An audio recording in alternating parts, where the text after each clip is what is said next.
ഇടുക്കിയിൽ ശക്തമായ മഴയാണ് പെയ്യുന്നത്. കുടയത്തൂർ അടൂർ മലയിൽ ഉരുൾപൊട്ടിയിട്ടുണ്ട്.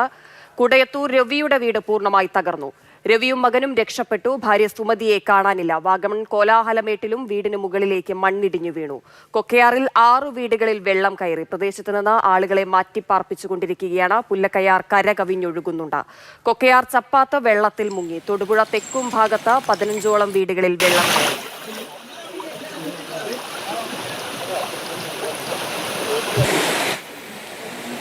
കൂടുതൽ വിവരങ്ങൾ നൽകാനായി ജെയിൻ എസ് രാജു ചേരുന്നുണ്ട്. ജെയിൻ, ആശങ്കപ്പെടുത്തുന്ന റിപ്പോർട്ടുകളാണ് വരുന്നത്. പ്രദേശത്ത് ഇന്ന് ജില്ലയിൽ ഓറഞ്ച് അലേർട്ടാണ് നിലനിൽക്കുന്നത്. പലയിടങ്ങളിലും ഇതിനകം തന്നെ നാശനഷ്ടങ്ങൾ റിപ്പോർട്ട് ചെയ്തു കഴിഞ്ഞു. ഉരുൾപൊട്ടലും മണ്ണിടിച്ചിലുമായി പലയിടങ്ങളിലും വലിയ രീതിയിൽ ഭീതിയിലാണുള്ളത്. ഉരുൾപൊട്ടിയ പ്രദേശത്തെ സാഹചര്യം എന്താണ്? അടൂർമലയിൽ രക്ഷാപ്രവർത്തനം എങ്ങനെ പുരോഗമിക്കുന്നു?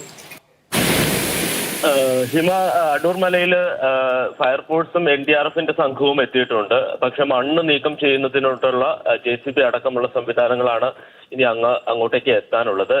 പുലർച്ചെ 2 മണിയോടെയാണ് അവിടെ ഉരുൾപൊട്ടൽ ഉണ്ടായത്. അവിടെ രവി നാരായണൻ എന്ന ആളുടെ വീടിന് മുകളിലേക്ക് വീട് പൂർണ്ണമായും ഒലിച്ചു പോവുകയായിരുന്നു. രവി നാരായണനും മകൻ രതീഷും ഭാര്യ സുമതിയുമാണ് ഈ വീട്ടിലുണ്ടായിരുന്നത്. ഇതിൽ രവി നാരായണനെയും മകനെയും രക്ഷപ്പെടുത്താൻ കഴിഞ്ഞിട്ടുണ്ട്.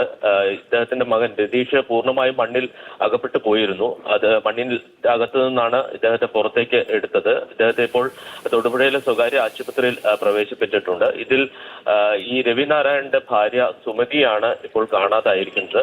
രവിയുടെ കൺമുന്നിൽ നിന്നാണ് അവർ ഒഴുക്കിൽപ്പെട്ടു പോയത് എന്നുള്ളതാണ് ലഭ്യമാകുന്ന വിവരം. എന്തായാലും രക്ഷാപ്രവർത്തനങ്ങൾ ഉടൻ ആരംഭിക്കും. JCBയും മറ്റ് സംവിധാനങ്ങളും എത്തിയതിനു ശേഷം മാത്രമേ മണ്ണ് നീക്കം ചെയ്യാനുള്ള നടപടികൾ ആരംഭിക്കൂ. NDRFന്റെ സംഘവും ഫയർഫോഴ്സിന്റെ സംഘവും അതോടൊപ്പം തന്നെ ജനപ്രതിനിധികളും സ്ഥലത്തേക്ക് എത്തിയിട്ടുണ്ട്. ഉടൻ തന്നെ രക്ഷാപ്രവർത്തനങ്ങൾ ആരംഭിക്കുന്നതാണ്. അതോടൊപ്പം തന്നെ ജില്ലയുടെ വിവിധ ഇടങ്ങളിൽ പല സ്ഥലത്ത് ഇത്തരത്തിലുള്ള പ്രശ്നങ്ങളുണ്ട്.